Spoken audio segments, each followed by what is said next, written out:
Najpiękniejsze miejsce, jakie spotkałem na całej drodze Świętego Jakuba. Basen z marmuru. Wszystko fajnie zrobione, z białych kamyków. Tu też z marmuru.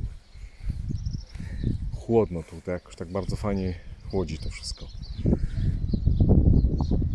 Drzewka pięknie zrobione. Wywieszone. Mała szopka.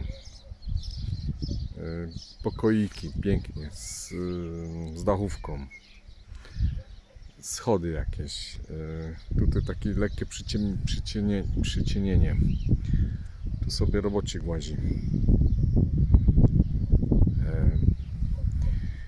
Tu jest jakiś prysznic też jeszcze widzę. Wszystko pięknie, pięknie. Piękny stół. Piękny stół. Piękny stół. Piękny stół. Co jest tym? Następne. Z drzewa, bo takie doniczki. Piękne.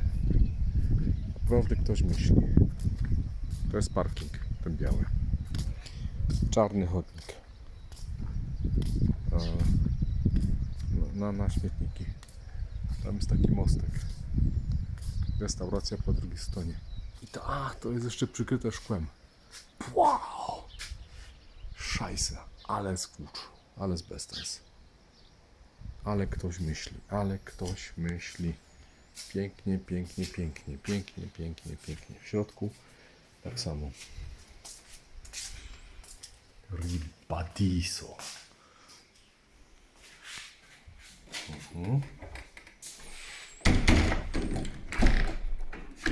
O, zamyka się. Ciekawe, czy jest po polsku, chyba nie. Trudno. Ale fajne. Telefon stary, ten. Tu potrójny, pojedynczy. I tutaj te kapliczki takie.